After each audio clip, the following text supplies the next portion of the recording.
The topic is a hard road ahead, humanitarian crisis in Venezuela. And I don't know how many of you have seen this photograph, Venezuela on the brink. You can interpret brink on what economic collapse, humanitarian crisis. This afternoon or this evening, we're focusing on the humanitarian crisis. Just to familiarize yourselves with the map of Venezuela, what I'd like you to look particularly is the frontier with Guyana. Delta Amacura, bordering Region 1, and Bolivar, the state of Bolivar, bordering Region 7 and Region 8, and there's movement towards Region 9.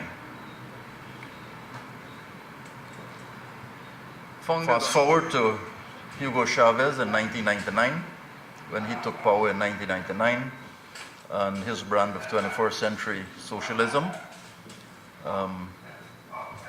trying to right social ills, and at the same time being very critical of capitalism, globalization, and some of what we know as democratic institutions.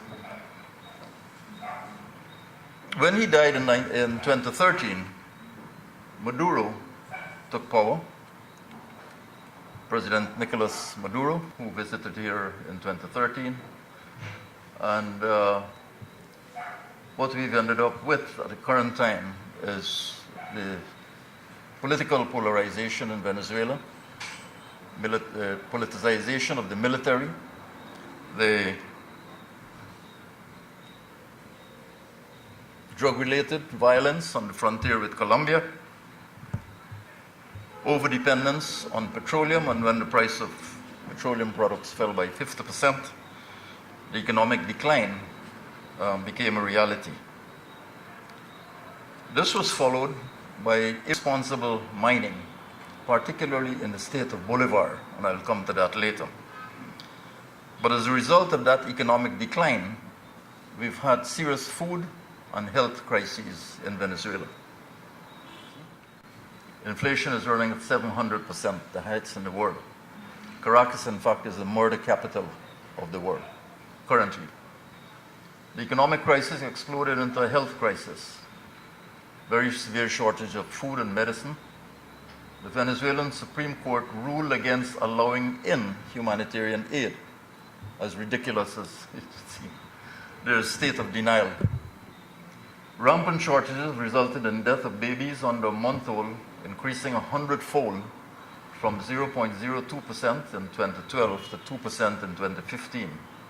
And 25% of children are malnourished.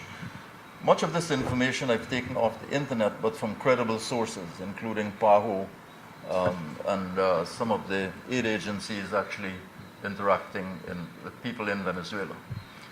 The rate of death among new mothers increased almost 5 times in the same period, between 2012 and 2016. Hyperinflation, as I said, the highest in the world. We want food. These are the images in Venezuela.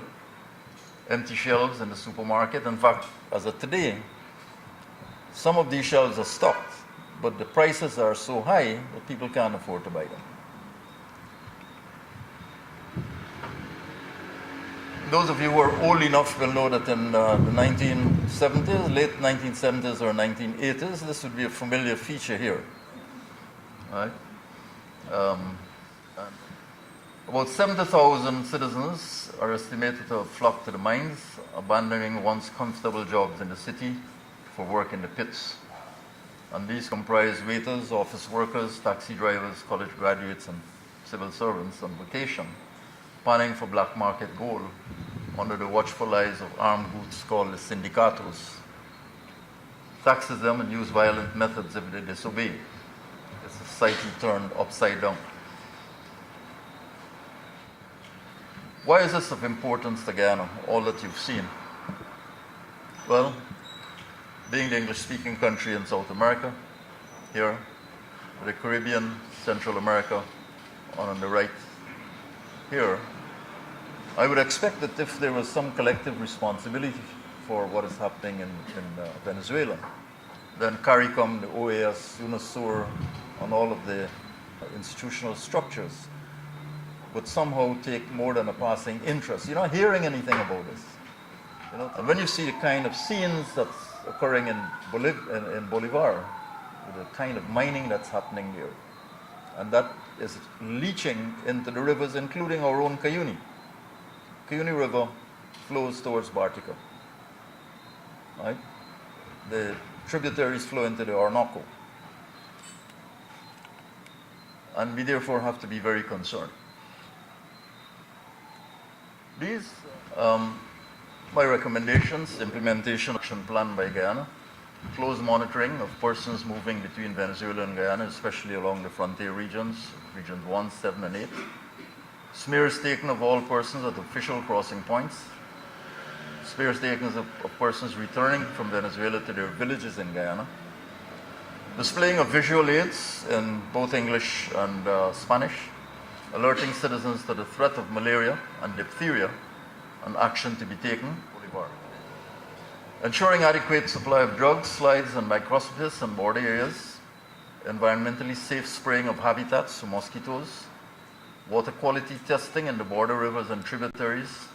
Monitoring of the situation in the state of Bolivar and along Guyana's frontier. And advocating a collaborative approach to the mobilization and delivery of humanitarian assistance to Venezuelans. Thank you very much.